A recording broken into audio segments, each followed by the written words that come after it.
Assalamualaikum warahmatullahi wabarakatuh. Perkenalkan, nama saya Bidang Tivi Ayu Lutfia, perwakilan dari kelompok 5 jurusan Kebidanan S1 Ekstensi semester 1 dari Universitas Medika Suherman. Dengan ini saya bermaksud untuk membuat suatu video yang bertujuan untuk memenuhi tugas salah satu mata kuliah asuhan kebidanan, pranikah dan prakonsepsi dengan dosen pengampu Ibu Koniasari SST MKes dengan judul video Psikologis tentang persiapan seorang ayah menjadi orang tua. Terima kasih, selamat menonton. Silakan masuk. Assalamualaikum. Waalaikumsalam. Silakan duduk, Ibu, Bapak. Selamat siang. Ada yang bisa dibantu, Bapak? Ini Bu Bidan. Ini tuh saya sama suami saya kan hamil anak pertama. Nah, di sini saya sih lebih mau berkonsultasi ya, khususnya suami saya. Karena dia masih banyak yang harus dipersiapkan ibarat kata gitu ya Bu Bidan, karena masih belum cukup ilmunya gitu. Jadi kira-kira persiapan apa aja nih yang harus disiapin sama suami saya sebelum menjadi seorang ayah. Kalau misalnya untuk saya pribadi sih insya Allah saya udah siap lahir batin. Baik Ibu, sebelumnya saya cek dulu ya untuk biodatanya ya Bu ya. Benar ini dengan Ibu Alif Betul Bu Bidan. dan Bapak benar dengan Bapak Eman? Betul. Bapak sebelumnya sama Ibu kemarin periksa hamilnya di mana? Di puskesmas atau posyandu? Di puskesmas Bu. Bukunya boleh saya minta dulu biar saya lihat dulu ya.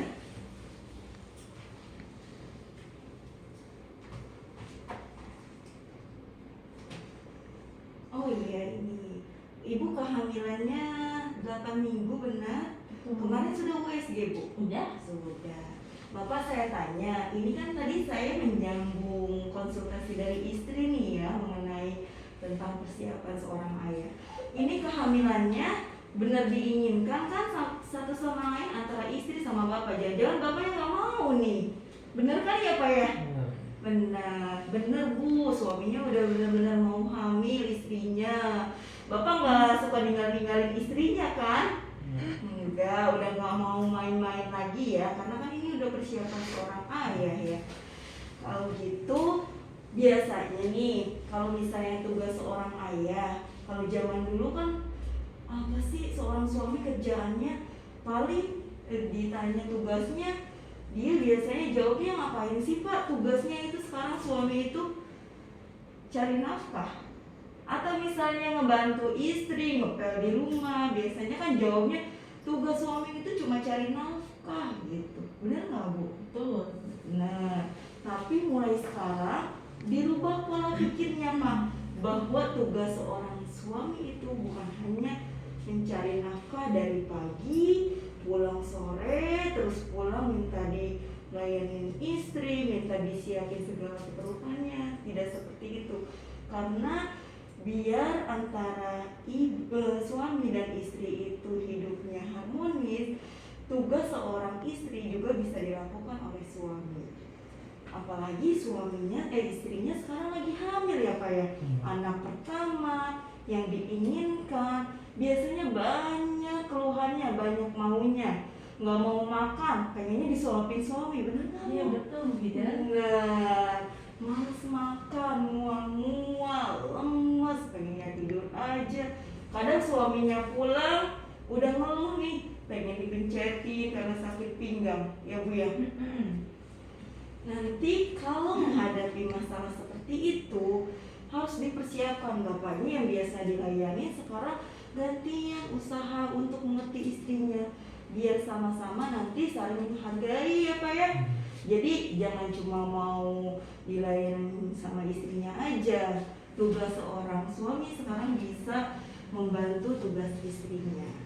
Terus ibu juga sama, jangan dipikir kalau misalnya istrinya hamil, suaminya nggak bisa merasakan apa yang ibu rasakan. Bisa jadi istrinya nih nggak ada mual muntah. Kalau misalnya bahasa kampungnya hamil kebo ya Bu ya.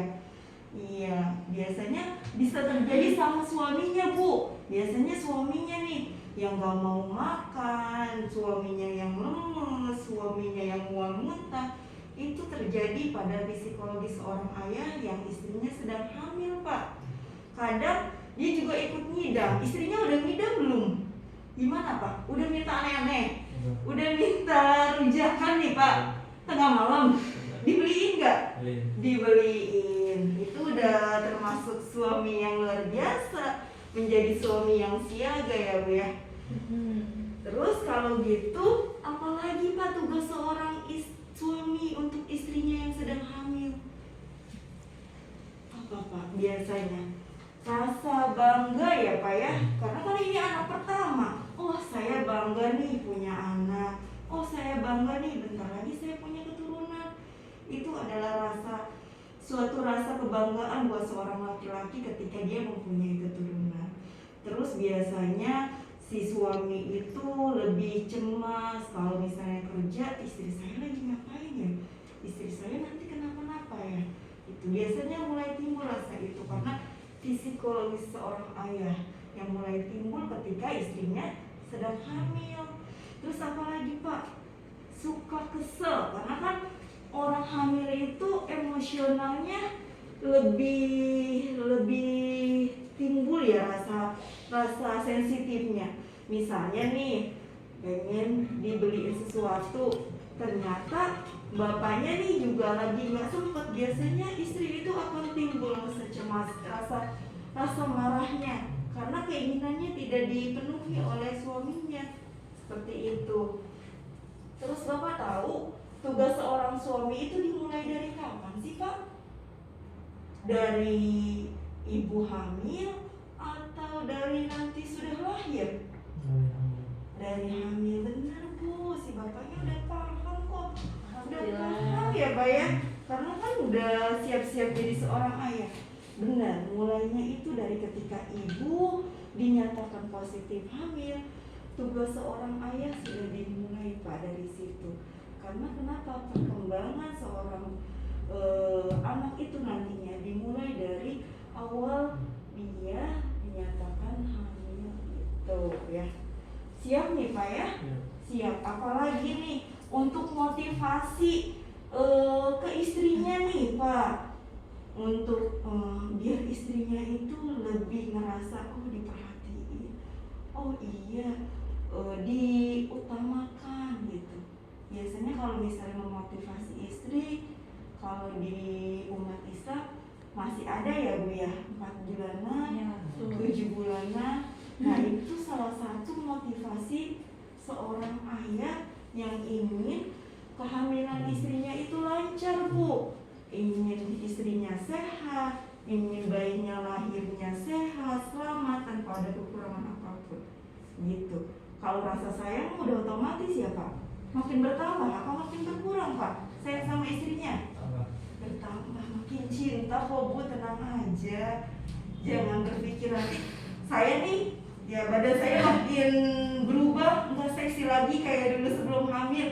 Jadi merasa minder, tenang, bapaknya udah semakin cinta kok sama ibu ya.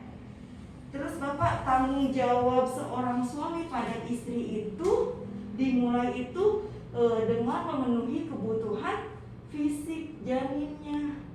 Padahal kan anaknya belum lahir ya Pak ya. Kok kebutuhan fisiknya udah harus dipenuhi? Kenapa tuh Pak? Karena ini ya Bu ya, karena kan pembentukan kehamilan itu dari awal kehamilan ya Bu ya. Dari ibu mulai dinyatakan positif, si janin lah berbentuk. Kalau bapak nggak perhatian makannya si ibu, vitaminnya si ibu, asupannya si ibu, nanti akibatnya kenapa Bu? Kan suka tuh dikasih tahu sama bu bidannya, Ada kecacatan. nah bener Bapak, kenapa kehamilan itu suami itu harus mulai dari kebutuhan fisik janinnya. Karena kalau misalnya bapaknya perhatian, makanan asupannya, susunya sama ibu, kita dapat menghindari kecacatan. Kalau udah cacat, kita penyesalannya seumur hidup ya Bu ya.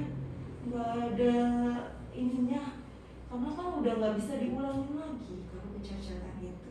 Jadi untuk vitaminnya, Bapak bisa mengingatkan kepada istrinya, Ibu sudah minum vitamin belum? Sudah makan belum? Apa yang dimakan? Gak mau makan. Nah itu tugas gimana seorang suami biar ibunya makan ya. Maunya apa? Ya sabar-sabar sedikit ya Pak. Sekarang mah sampai ibunya lahiran mah harus sabar, harus banyak sabar, banyak mengalah. Kenapa? Kalau kita tidak mengerti istrinya ketika lagi hamil, nanti istrinya stres. Kalau stres itu bahaya buat si janinnya. Dampaknya itu nanti selain psikologis untuk si janinnya, bisa jadi nanti untuk stres itu tumbuh kembang si janinnya juga ya. Terus apa lagi Pak kebutuhan yang harus dipenuhi, kewajiban suami? Kasih sayang butuh nggak Bu? Butuh banget tuh Bida. Butuh tuh Pak ya, harus ditambah lagi. Biasanya nih mau berangkat kerja nih ya, biasanya cuma saling sekarang sambil pegang-pegang perut, kan bahagia begitu. Bahagia nggak Bu? Bahagia dong. Oh bahagia. Sekarang ibu ada yang mau disampaikan nggak nih? Mungkin ada yang mau ditanyain lagi, atau misalnya Bapak juga ada yang mau ditanyakan sebelum saya jelaskan lebih jauh lagi. Belum ada Bu Bida. Belum ada. Saya lanjut ya Bu ya. Adaptasi, nanti ketemulah tuh adaptasi dari Bapak biasanya hanya berdua sama istrinya. Dari Bapak misalnya biasanya keperluannya dipenuhi, sekarang mulai adaptasi nih karena ada perubahan di istrinya. Nanti ada seorang anak yang akan lahir, udah pasti itu banyak yang harus dirubah. Harus beradaptasi kita sebagai seorang ayah, sebagai seorang ibu. Misalnya masalah keuangan. Masalah keuangan itu masalah yang sangat penting ya Pak ya, untuk nanti masa depan si anak, terutama yang dekat-dekat ini nih untuk bersalin. Gimana Ibu sama Bapak? Apa udah ada rencana tabungan anak, atau misalnya udah ada rencana ini disisihin dari uang belanja untuk persiapan persalinan, atau ada asuransi dari si bapaknya? Sudah ada Bu Bida. Sudah ada ya asuransi, karena kita nggak tahu ya Pak yang namanya kehamilan, persalinan, terus nantinya bayinya lahir, itu misteri. Tiba-tiba misalnya hamilnya lancar, nauzubillah ya, nanti pas persalinnya apakah ada perdarahan, hamilnya lancar, persalinannya lancar, nanti di anaknya tiba-tiba anaknya bilirubinnya tinggi, dan itu semuanya membutuhkan persiapan untuk orang tua. Terus selanjutnya kondisinya biasanya ada kondisi di mana ingin sekali si istri itu diperhatikan. Karena kenapa? Biasanya timbullah nih rasa pengen diperhatiinnya. Tiba-tiba suaminya jadinya agak rasa kesel ya. Karena biasanya capek pulang kerja, terus suaminya istrinya banyak mintanya, seperti itu. Itu adalah proses adaptasi juga Bapak. Perubahan dari seorang yang biasanya Bapak dilayani, sekarang melayani. Biasanya Bapak hanya untuk memikirkan pribadinya dengan istrinya, sekarang juga harus memikirkan kondisi janin yang ada di tubuh istrinya. Lanjut apalagi Pak? Biasanya cemas nggak Pak? Kalau misalnya ibunya hamil ini, ada rasa cemas nggak? Cemas biasanya. Takut ya, kan kita nggak tahu ya Pak ya, ini istrinya makannya nggak benar nih biasanya. Nanti anak saya lahirnya cacat enggak? Anak saya lahirnya sempurna enggak? Atau ada kelainan yang lain? Biasanya seorang ayah itu pasti udah memikirkan ke arah sana. Karena kenapa? Karena memang buah hatinya yang ditunggu-tunggu Bu. Pasti dia udah ada rasa aduh nanti lahirnya di mana ya? Gitu. Nanti suaminya mau nggak ya nemenin pas persalinan? Mau nggak ya Bapak nemenin? Takut darah nanti. Kalau Bapak takut darah, terus suaminya, istrinya siapa yang nemenin pas bersalin? Neneknya ya? Saya maunya sama suami saya Bu Bida. Sama suami. Ya mulai sekarang belajar lah Pak ya, ditahan-tahan kalau misalnya melihat darah. Persiapan. Oh nanti saya mau nungguin istri saya pas bersalin gitu. Ya. Soalnya beda Pak kalau misalnya istri bersalin didampingi dengan orang tua, walaupun dia dari kecil diurus sama orang tua, tapi beda kalau didampingi dengan suami. Mempunyai kekuatan sendiri nih, karena kan memang yang diharapkan dia bayinya lahir sama-sama prosesnya dia lancar, jadi kalau didampingi suami tuh jadi lebih kuat gitu ya. Jadi Bapak siap ya nanti menemani istri saat bersalin? Siap Bu, jadi nanti kalau misalnya Bapaknya nggak mau diseret ikut masuk ya? Siap Bu Bidan. Oke, terus apalagi perubahannya Pak? Perubahan hubungan antara istri, suami, dan kehadiran anak. Kalau nanti istrinya lebih perhatian sama anak, karena kan udah pasti Pak ya, yang biasanya Bapak dilayani di rumah, makan dilayanin, baju disiapin, tiba-tiba Bapak mau berangkat kerja, istrinya lagi ngurusin anaknya. Itu sudah mulai dirubah gitu. Jangan sampai masalah sepele, misalnya Bapak pengen dilayani, istrinya sibuk ngurusin anak, Bapak marah. Nanti udah ada perasaan, pasti ada rasa cemburu terhadap seorang anak gara-gara istrinya terus mengurusi anaknya.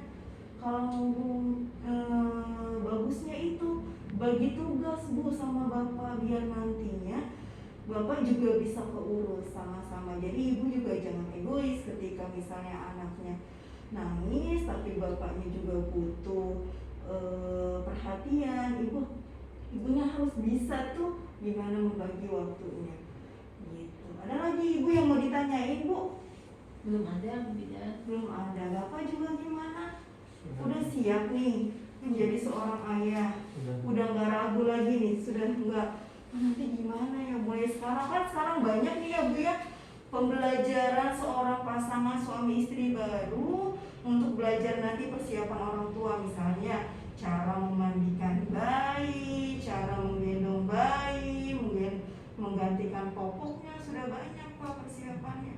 Nanti biasanya ada lesnya tuh di bidan atau di tempat-tempat misalnya kayak baby spa gitu, jadi diajarin dari mulai dini. Jadi nanti pas bersalin, Bapak udah gak kagok lagi nih ngegendong anaknya gimana nih, ngegendong anaknya gimana, ganti popoknya gimana ya. Udah gak lagi seperti itu. Jadi lebih siap nih menghadapi suasana baru. Banyak yang harus diperbaharui, banyak yang harus kita rubah dari pola hidup kita. Gimana Ibu? Mengerti Ibu? Ngerti Bu Bidan. Mengerti. Jadwal kontrolnya kapan lagi nih Bu? Kebetulan kan terakhir 2 minggu yang lalu, berarti 2 minggu lagi Bu Bidan. 2 minggu lagi. Sekarang keluhannya masih ada mual muntah? Masih sedikit-sedikit sih. Sedikit-sedikit. Tetap mau makan ya, ingat sekarang Ibu nggak boleh egois. Biasanya kan perempuan, takut gendut nih, Ibu harus makan. Sekarang mikirin si adiknya, mikirin dede dalam janin dalam rahim Ibu. Bapak juga harus ingatin ya. Nanti lanjutin nih kontrolnya, vitaminnya jangan lupa Bapak ya, diingetin ibunya, dimotivasi ya. Saya siap nih menjadi seorang ayah. Oke? Ibu silakan diambil bukunya. Bapak sehat selalu ya. Nanti bisa ngobrol-ngobrol lagi kalau misalnya memang ada yang mau ditanyain ya. Oke. Sama-sama Ibu Bapak, sehat ya Pak ya. Semoga lancar kehamilan sampai persalinannya ya. Iya, assalamualaikum Bu. Waalaikumsalam warahmatullahi wabarakatuh.